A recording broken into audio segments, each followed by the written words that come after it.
मान लीजिए हमारे पास सदिश a है, तो यह सदिश a है जो कि क्रमिक युग्म 2,1 से परिभाषित है। जैसा कि हमने पहले के वीडियो में भी देखा, 2,1 को हम 2i cap plus j cap भी लिख सकते हैं। बस यह वेक्टर को लिखने के दो अलग अलग तरीके हैं। अब से हम x, y को xi cap plus yj cap समझा करेंगे। आओ वेक्टर a को ग्राफ पे खींचते हैं। यदि हम मूल बिंदु से शुरुआत करें तथा 2 इकाई यदि हम क्षैतिज दिशा में अर्थात हॉरिजॉन्टल डायरेक्शन में जाएं, उसके बाद हम 1 इकाई यदि ऊर्ध्वाधर दिशा अर्थात वर्टिकल डायरेक्शन में जाएं, तो हम इस बिंदु पर पहुंचते हैं तथा यदि हम मूल बिंदु को इस बिंदु से मिलाएं तो हमें सदिश a मिलता है। तो यह सदिश a है जिसे हमने गुलाबी रंग से बनाया है। अब यहां पर हम चाह रहे हैं कि इस सदिश अर्थात वेक्टर a को यदि हम एक अदिश यानी कि स्केलर से गुणा करें तो हमें वह किस प्रकार से दिखेगा। उदाहरण के लिए यदि हम सदिश a को अदिश 3 से गुणा करना चाहें अर्थात स्केलर 3 से गुणा करना चाहें तो यह होगा 3 गुणे सदिश a। तो यह बराबर होगा 3 का गुणा 2,1 के साथ। यहां पर 3 सिर्फ एक संख्या है जिसे हम अदिश राशि भी कहते हैं तथा अदिश राशि अर्थात स्केलर क्वांटिटी के बारे में एक तरीका सोचने का यह हो सकता है कि यह सिर्फ एक संख्या है, जबकि सदिश यह बताता है कि आप विभिन्न दिशाओं में कितना बढ़ रहे हैं। उदाहरण के लिए जो सदिश a है वह 2,1 से लिखा है। इसका मतलब है कि हम क्षैतिज दिशा में 2 इकाई बढ़ रहे हैं तथा ऊर्ध्वाधर दिशा में हम 1 इकाई बढ़ रहे हैं। तो जो सदिश राशि है वह दिशा तथा परिमाण दोनों को बताती है, जबकि अदिश सिर्फ एक संख्या है। अब यदि हम इसे देखें तो यहां पर 3 का गुणा प्रत्येक घटक में हो जाएगा अर्थात यह बराबर होगा 3 गुणे 2, 3 गुणे 1 और यह बराबर हो रहा है द्विविमीय सदिश अर्थात 2 डायमेंशनल वेक्टर 6,3 के। अब मैं आपको प्रोत्साहित करूंगा कि आप कोई ग्राफ पेपर लें और इस सदिश को बनाएं और सोचें कि यह दिए गए सदिश a से कैसे संबंधित है। चलो क्यों ना हम मिलके इस सदिश को यहां पर बनाएं। तो सदिश 3a को जब हम देखते हैं तो यह 6,3 के बराबर है अर्थात यदि हम मूल बिंदु से शुरुआत करें तो हम 6 इकाई यदि क्षैतिज दिशा में चलें अर्थात हॉरिजॉन्टल डायरेक्शन में 6 यूनिट हम चलें, उसके बाद हम यदि 3 यूनिट ऊर्ध्वाधर दिशा में चलें तो यहां क्षैतिज दिशा में चलते हैं 1, 2, 3, 4, 5, 6। फिर ऊर्ध्वाधर दिशा अर्थात वर्टिकल डायरेक्शन में हम 3 यूनिट चलते हैं 1, 2, 3। तो हम इस बिंदु पर पहुंचते हैं। अब यदि मूल बिंदु को हम प्राप्त बिंदु से मिलाएं, मूल बिंदु को यदि हम इस प्राप्त बिंदु जहां पर हम पहुंचे हैं उस बिंदु से मिलाएं तो हमें एक सदिश मिलता है और वही सदिश हमारा 3a है। अब जब हमने इस सदिश 3a को यहां पर खींच लिया है तो हम सोचते हैं कि जब हमने सदिश a में किसी अदिश 3 से गुणा किया था अर्थात वेक्टर a में किसी स्केलर 3 से हमने गुणा किया तो प्राप्त सदिश में कौन से बदलाव हुए तथा कौन से नहीं। तो यदि हम देखें तो हम कह सकते हैं कि यहां पर जो नहीं बदला है वह है सदिश की दिशा अर्थात जो सदिश a है तथा सदिश 3a है वो एक ही दिशा में है। इसलिए हम कह सकते हैं कि यहां पर दिशा नहीं बदली है अर्थात जब हम किसी पॉजिटिव स्केलर से किसी वेक्टर को गुणा करते हैं तो उसकी दिशा अपरिवर्तित रहती है।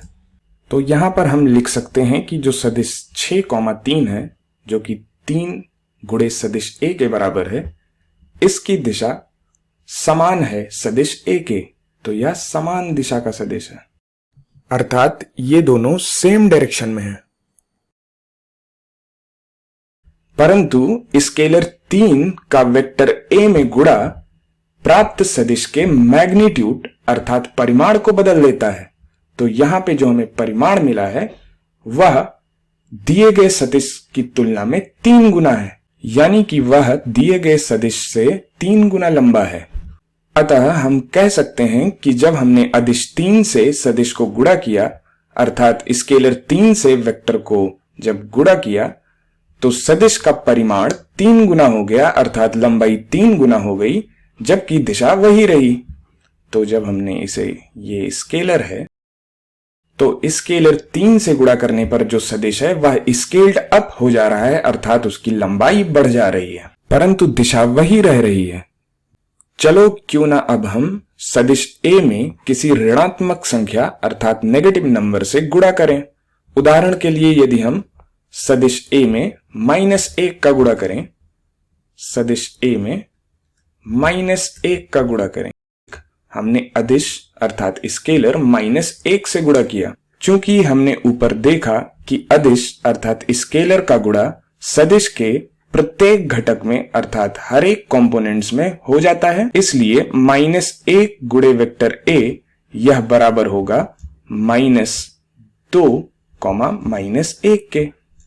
अब यदि इस सदिश को हम यहां खींचना चाहें, तो यदि हम ओरिजिन अर्थात मूल बिंदु से शुरुआत करें, तो हम ऋणात्मक x अक्ष पर 2 इकाई जाते हैं, ऋणात्मक x अक्ष पर 2 इकाई तथा ऋणात्मक y अक्ष की दिशा में 1 इकाई चलते हैं, तो हम इस बिंदु पर पहुंचते हैं। तथा जब हम इसे मूल बिंदु से मिलाते हैं, तो जब हम मूल बिंदु को इस प्राप्त बिंदु से मिलाते हैं, तो हमें एक सदिश मिलता है, यह वह सदिश है। तो यह सदिश -1 गुणे वेक्टर A है। तो इसे देखकर हम कह सकते हैं कि यहां पर परिमाण तो नहीं बदला, परंतु सदिश की दिशा बदल गई, अर्थात यह दिए गए सदिश A की दिशा के विपरीत दिशा में हो गया। अर्थात हम कह सकते हैं कि किसी अदिश -1 से अर्थात स्केलर -1 से यदि हम किसी सदिश में गुणा करें, तो सदिश की दिशा बदल जाती है, परंतु परिमाण वही रहता है। और यह सही भी है, क्योंकि संख्या रेखा पर भी यदि हम देखें, तो यदि हम यहां पे 0 है और कोई संख्या हम 5 लें, तथा जब हम 5 को -1 से गुणा कर दें, तो यह संख्या पलट के 0 के बाईं तरफ आ जाती है -5 पर।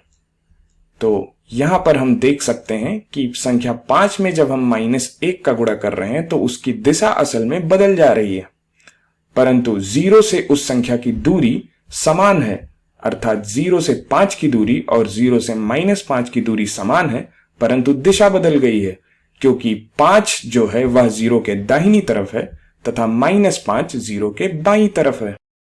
इसलिए अब स्वाभाविक लगता है कि किसी सदिश में यदि -1 से गुणा करें, तो उसकी दिशा उलट जाती है, परंतु परिमाण वही रहता है।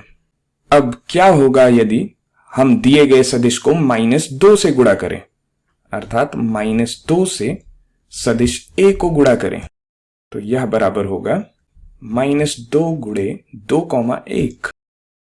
हमेशा की तरह मैं आपको प्रोत्साहित करूंगा कि आप वीडियो को रोकें और सोचें कि प्राप्त सदिश का परिमाण व दिशा क्या होगा तथा वह किस प्रकार से दिखेगा। तो चलो इसे हम मिलकर करते हैं। तो -2 का गुणा प्रत्येक घटक में हो जाएगा, तो यहां हमें मिलेगा -2 गुणे 2 जो कि -4 होगा तथा -2 गुणे 1 जो कि -2 होगा। इसलिए हमें जो सदिश मिला है -2 गुणे सदिश A, यह बराबर है -4, -2 के। अब यदि हम इसे यहां पर देखें, तो यदि हम मूल बिंदु से शुरुआत करें अर्थात ओरिजिन से शुरुआत करें, तो हम 4 इकाई ऋणात्मक x अक्ष पे चलते हैं, 4 इकाई ऋणात्मक x अक्ष पर, तो 1 2 3 4 यहां पर पहुंचते हैं, तथा 2 इकाई ऋणात्मक y अक्ष की दिशा में चले तो हम यहां पर पहुंचेंगे, 1 2 यहां इस बिंदु पर पहुंचेंगे। अब यदि हम ओरिजिन अर्थात मूल बिंदु को इस बिंदु से मिलाएं, तो हमें एक वेक्टर मिलता है अर्थात सदिश मिलता है। तो चलो इसको मिलाते हैं, तो हमें एक सदिश मिलता है। तो यह नारंगी रंग से प्राप्त सदिश कोई और सदिश नहीं बल्कि -2 गुणे सदिश A है, अर्थात -4, -2 है। यहां पर ध्यान देने वाली बात यह है कि हमने सभी सदिशों को जब खींचा है, तो हमने शुरुआत मूल बिंदु अर्थात ओरिजिन से की है। जरूरी नहीं है कि हम शुरुआत मूल बिंदु से ही करें, हम कहीं और से भी कर सकते थे। तो हम ऐसा भी देख सकते थे कि हमारा जो वेक्टर a था जो कि 2,1 था, वो हम इसको यहां भी खींच सकते थे। तो 2,1, तो यहां से यदि हम शुरुआत करते तो हमें 2,1 कुछ इस प्रकार से मिलता। अब जब हम इस सदिश a को -2 से गुणा करते तो उस सदिश का प्रारंभिक बिंदु, मान लेते हैं उसकी शुरुआत हम यहां से करते। जरूरी नहीं है कि प्रारंभिक बिंदु की शुरुआत हम मूल बिंदु से ही करें, हम कहीं से भी कर सकते हैं। तो मान लेते हैं प्रारंभिक बिंदु की शुरुआत हम यहां से करते तो -4, -2 हमें प्राप्त सदिश मिलता, और वह होता, यदि इसके इस बिंदु की बाईं तरफ हम 4 इकाई चलें तो 1, 2, 3, 4 यहां पर पहुंचते हैं, तथा 2 इकाई जब हम इसके नीचे चलते हैं अर्थात नेगेटिव y की डायरेक्शन में चलते हैं, अर्थात ऋणात्मक y अक्ष की दिशा में चलते हैं, तो हम इस बिंदु पर पहुंचते हैं। अब इन दोनों बिंदुओं को मिलाने से हमें एक सदिश मिलेगा। तो जब हम प्रारंभिक बिंदु को अंतिम बिंदु से मिलाएंगे तो हमें एक सदिश मिलता है, और यह सदिश इस दशा में -2a होगा। तो यह -2a होगा, तथा यहां पर जो हमने सदिश खींचा था यह सदिश a है। अब इन दोनों सदिशों में अर्थात सदिश a में तथा सदिश -2a में अंतर क्या है? तो हम कह सकते हैं कि माइनस ने सदिश की दिशा को बदल दिया है तथा 2 ने सदिश की लंबाई को बढ़ा दिया है। तो हमें जो प्राप्त सदिश है उसकी दिशा सदिश a की दिशा के विपरीत है, तथा उसकी लंबाई अर्थात परिमाण दिए गए सदिश की लंबाई की 2 गुनी है।